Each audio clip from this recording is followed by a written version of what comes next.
Manzanares with Summit Sotheby's International Realty. Welcome to Encantos Respiro. High school sweethearts Kenneth and Kristi Manzanares had been married for 18 years, but sometime along the marriage the relationship became tumultuous, with constant bickering and fighting. In 2017, the couple decided to take an Alaskan cruise with their teenage daughters and numerous guests of the family to celebrate their 18th wedding anniversary. Before the cruise could be completed, an unthinkable crime would be committed that horrified the Manzanares friends and family, shocked the cruise passengers, and involved local police and the FBI. Welcome to Viral Crimes. Subscribe and hit the notification bell for more stories. In 1998, Kenneth Manzanares, a guy from Utah, met his lovely wife, Kristi Manzanares. Kristi and Kenneth fell head over heels in love and ultimately married. Kenneth and Kristi had 3 lovely children in the following years. They seemed to be the ideal family that everyone wanted. Sadly, the actuality was far different from the representation. Kenneth and Kristi were experiencing difficulties in their marriage. The couple was unable to find a common ground for adjustment, and their conflicts quickly culminated in threats of divorce. Kristi was unaware that she would leave Kenneth permanently, but under what conditions? Kenneth adored Kristi regardless of the condition of their marriage at the time. On their 18th wedding anniversary, Kenneth wanted to throw Kristi a lavish celebration, disregarding the highs and lows of their marriage. Kenneth believed that celebrating their anniversary aboard a cruise ship on way to Alaska constituted a big celebration. Kenneth invited his immediate family, including his parents, Kristi's parents, and Kristi's brothers, to the cruise celebration. Everyone was about to experience the most terrifying cruise they had ever been on.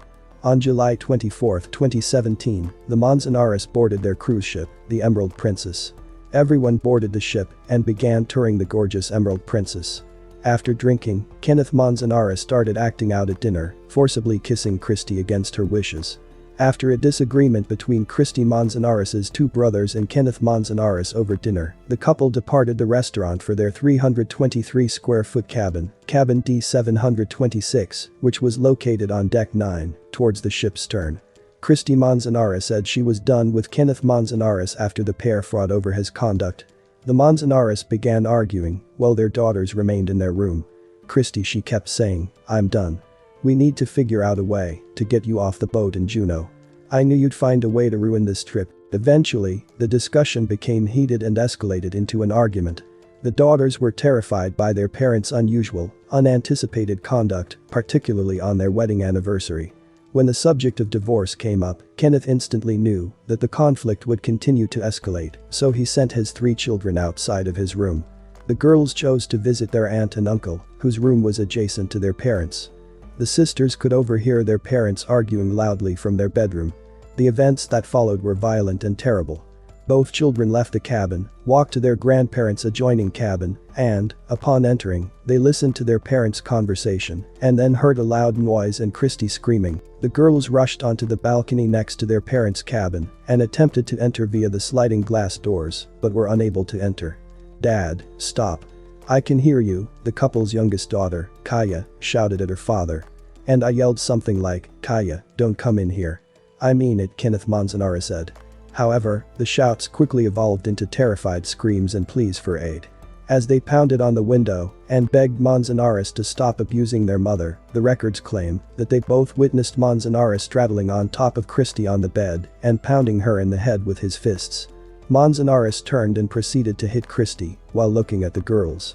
Dallas Hunt, Kristi Manzanares' brother, was eventually located when the girls started knocking on the doors of other family members' cabins. Hunt reached the couple's cabin and tried to enter using the cabin key, but it was useless. Hunt jumped from his balcony onto the Manzanares' balcony after sprinting back to his own cabin and making a call for help. Kristi was exhausted by Kenneth's disorderly behavior. Kristi screamed loudly, asking for a divorce from Kenneth. It seems like Kristi had repressed her feelings for a long time, and now she was going to end her torturous marriage for good.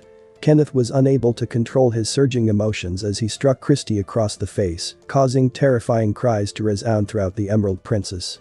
The girls attempted to enter their parents' room as Kenneth warned them not to enter. For the following 5 minutes, Kenneth continued to bash Kristi's skull, causing her to lose consciousness. Along with their uncles and grandpa, the girls raced out onto the balcony. Kristi's brother found Manzanares on the balcony, covered in blood, and asked Manzanares what he had done, in which Manzanares replied, "She wouldn't stop laughing at me." The cabin was covered in blood.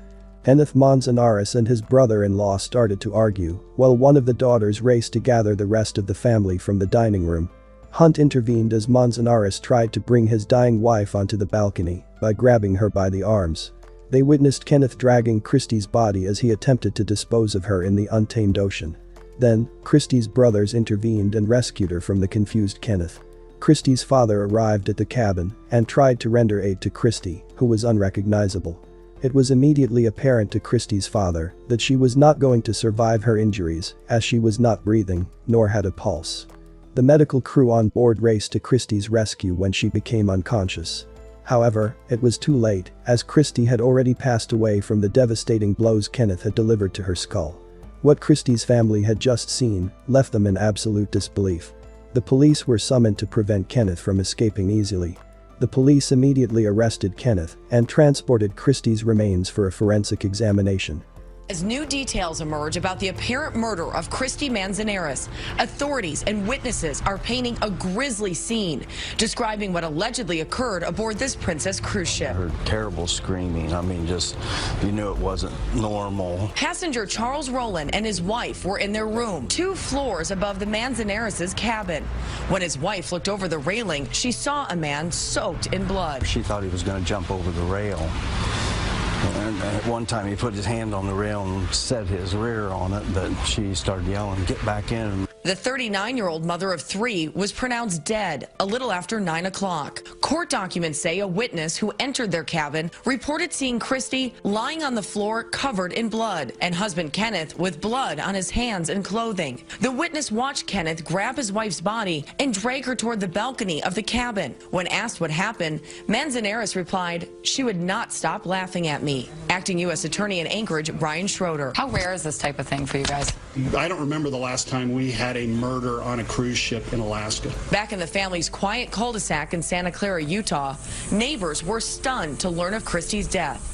This is totally out of character for what we would have known about them. Hi, I'm Kristi Manzanares with Summit Sotheby's International Realty. Kristi worked as a realtor. Her former coworker Neil Gibbs says he too is in total disbelief. We're gonna miss her, you know, her little bubbly personality. She lit the room up. When Manzanares was arrested, he told an FBI officer, "My life is over." Is that an admission of guilt? I don't think you can burrow into the mind of one of these, of someone who's a potential defendant and make any real conclusions.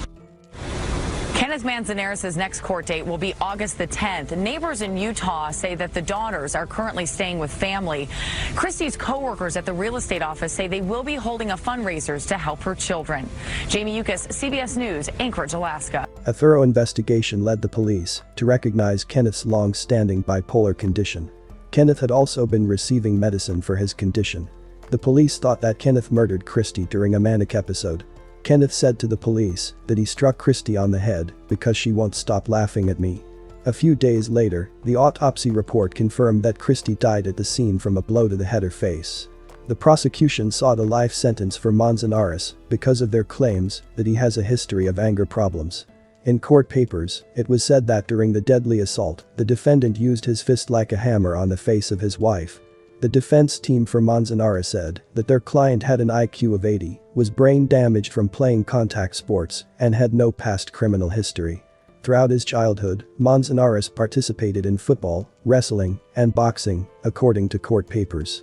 According to the defense, the damage led to an abnormal outburst of aggression that was exacerbated by untreated bipolar illness, a problematic mix of prescription medicine and alcohol, and other factors.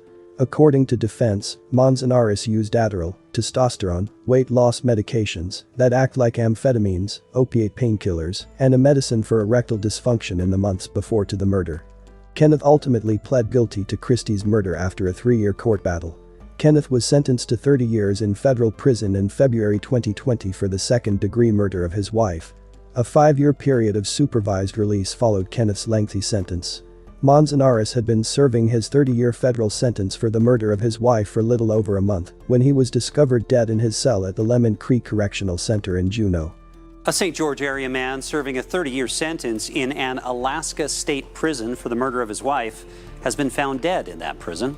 According to the Alaska Department of Corrections, 43-year-old Kenneth Manzanares was found dead in his cell on Wednesday morning. You probably remember he pleaded guilty last year to second-degree murder for killing his wife aboard the Emerald Princess cruise ship in 2017.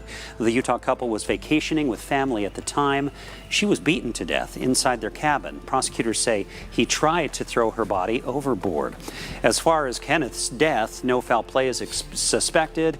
His death was not COVID-19 related. What happened to this family is truly a tragedy. What was supposed to be a nice family vacation ended up being a tragic crime that would destroy two families.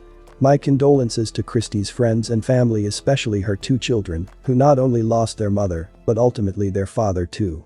May you continue to heal. Thanks for watching, and I will see you in the next video.